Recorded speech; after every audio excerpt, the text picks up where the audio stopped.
Have you ever noticed that some of the strongest opinion oftentimes comes from people who are hurting the most? Yeah, let's talk about that. Someone goes through a painful divorce, and now all of a sudden, marriage is a scam. Someone gets cheated on. All of a sudden, all men are trash, or all women are trash. Someone gets rejected, and now nobody can be trusted. And if we're being honest, we've probably done it ourselves, because pain has a way of making temporary beliefs feel permanent. Today, I want to talk about why that happens and why discernment is becoming one of the most important skills we can develop.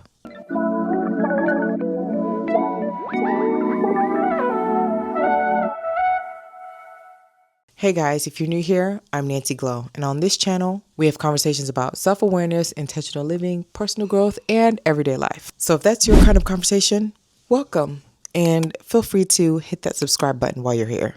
Now let's get into today's conversation. 1. Pain makes us speak in absolutes.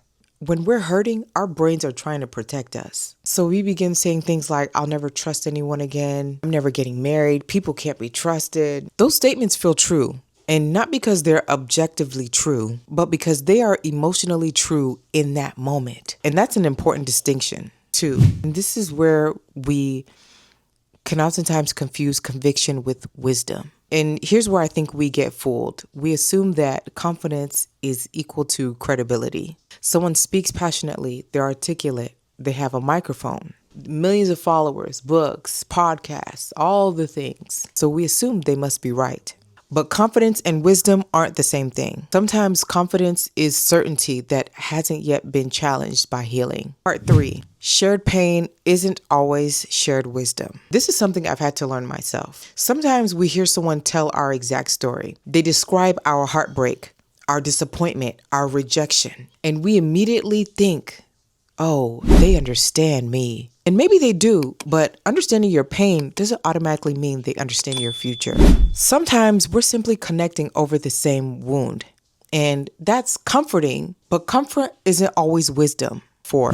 The question I had to ask myself. This whole realization forced me to look inward. I've had to look back in my life and ask how much of the advice that I've given was actually wisdom, and how much of it was my pain speaking the loudest. That question humbled me because I realized I've had opinions that completely changed after I healed.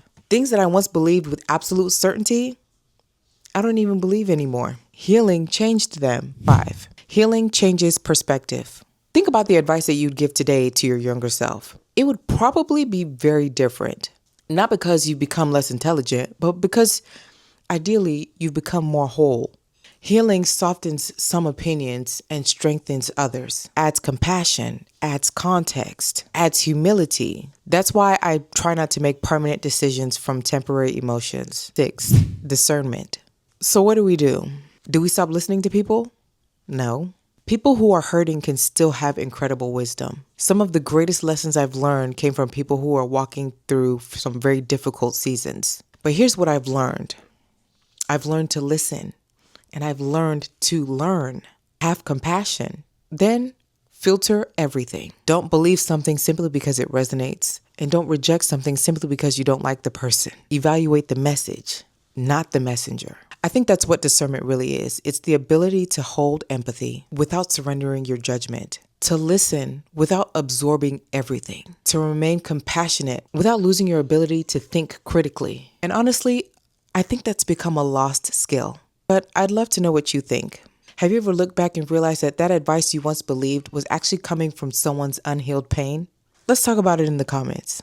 And if these are the kind of conversations you enjoy, I would love for you to subscribe. And if these are the kind of videos that you like, please hit that like button because that lets me know that you like them. And if I know you like them, I will continue to make more. Because around here, we're building beautiful lives on purpose. I'll see you in my next video. Okay, bye.